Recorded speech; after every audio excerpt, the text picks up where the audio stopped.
इधर बागेश्वर धाम सरकार पंडित धीरेन्द्र शास्त्री ने रविवार को कांकेर में धर्मांतरण को लेकर बड़ा बयान दिया है। धीरेन्द्र शास्त्री ने धर्मांतरण को नक्सलवाद से बड़ा खतरा बताया है। उन्होंने कहा कि नक्सलवाद व्यक्ति विशेष को टारगेट करते हैं, जबकि धर्मांतरण पूरे समाज को निशाना बनाकर किया जा रहा है, जिसे रोकना बेहद जरूरी है। धर्मांतरण को रोकने पंडित धीरेन्द्र शास्त्री ने देश भर में पद यात्रा करने की बात भी कही। साथ ही छत्तीसगढ़ के बस्तर और जसपुर में जल्द कथा वाचन करने की बात कही है। पंडित धीरेन्द्र शास्त्री ने मीडिया से बात करते हुए कहा कि छत्तीसगढ़ के कई ऐसे इलाके हैं जहां आज भी आसानी से पहुंच नहीं सकते। ऐसे इलाकों में ही भोले भाले आदिवासियों को लालच देकर धर्मांतरण कराया गया है। उन्होंने कहा कि हिंदू को छोड़कर बाकी समाज में एकजुटता है, लेकिन हिंदुओं में एकजुटता की कमी है और वो अपने हिंदू समाज को जोड़ने के लिए ही प्रयास कर रहे हैं। धीरेन्द्र शास्त्री ने धर्मांतरण को लेकर लगातार प्रहार करते हुए मिशनरियों के स्कूलों में बच्चों को भेजने के बजाय गुरुकुल शिक्षा पद्धति पर जोर देने की बात कही है। बता दें कि कल रविवार को पंडित धीरेन्द्र कृष्ण शास्त्री के कार्यक्रम के दौरान ही धर्म परिवर्तन कर मिशनरी समाज में शामिल हो चुके 11 परिवार ने वापस हिंदू धर्म में वापसी भी की है।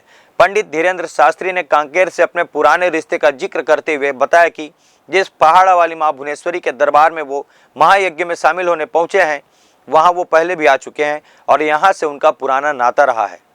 हमको भी छत्तीसगढ़ी आती है, बहुत आती।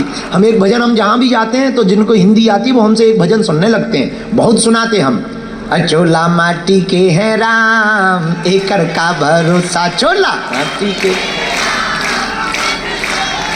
हाँ एकर का भरोसा भैया, एकर का भरोसा। हम आज छत्तीसगढ़ ही कल सायंकाल पहुंचे हैं और पहला तो कवर्धा में हनुमान जी के मंदिर का भूमि पूजन था। माँ भुवनेश्वरी आश्रम, पहाड़ा वाली भुवनेश्वरी माता के मंदिर से हमारा बहुत ममत्व भी है और इस स्थान के प्रति बड़ी निष्ठा है। शीतलादायी रहा और ये पहाड़ा वाली माँ भुवनेश्वरी माता, बहुत पहले हमने रेशम कॉलोनी में यहाँ कथा की थी, उस वक्त पीछे में ही इसी मंदिर के पीछे में। उसके बाद में यहाँ से के प्रति बहुत भाव, यहाँ के लोग बहुत निष्ठा, भोले भाले लोग हैं। सतचंडी महायज्ञ चल रही है, अखंड ज्योति की स्थापना होनी थी, तो हमारे पास कथा के लिए समय नहीं था, तो हमने प्रार्थना की कि हम एक दिन का समय निकाल लेंगे, सो आ जाएंगे। ऐसी यात्रा बनाकर माँ कामाख्या से होते हुए कवर्धा में भूमि पूजन करते हुए यहाँ करके अब यहाँ से आगामी यात्रा के लिए हम निकलेंगे।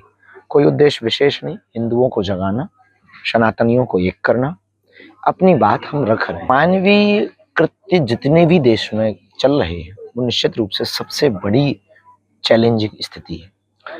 दूसरी बात, छत्तीसगढ़ कुछ पिछड़ने का एक मूल कारण यह भी रहा कि यहाँ नक्सलाइट एरिया रहा और अभी वर्तमान में कुछ चीजें सुधार हो रही हैं। जिला मुख्यालय तक हम लोग पहुंच पा रहे हैं, जिला मुख्यालय के आसपास भी पहुंच पा रहे हैं, गांव में नहीं जा रहे हैं। वहाँ के कुछ लोग ऐसे कार्य कर रहे हैं।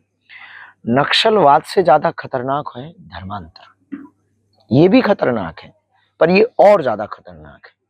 नक्सलवाद में तो वो एक व्यक्ति विशेष को टारगेट करते थे, ये तो पूरे समाज को टारगेट कर रहे हैं, ये तो पूरे भारत को खोखला कर रहे हैं। छत्तीसगढ़ को खोखला करना मतलब भारत को खोखला करना।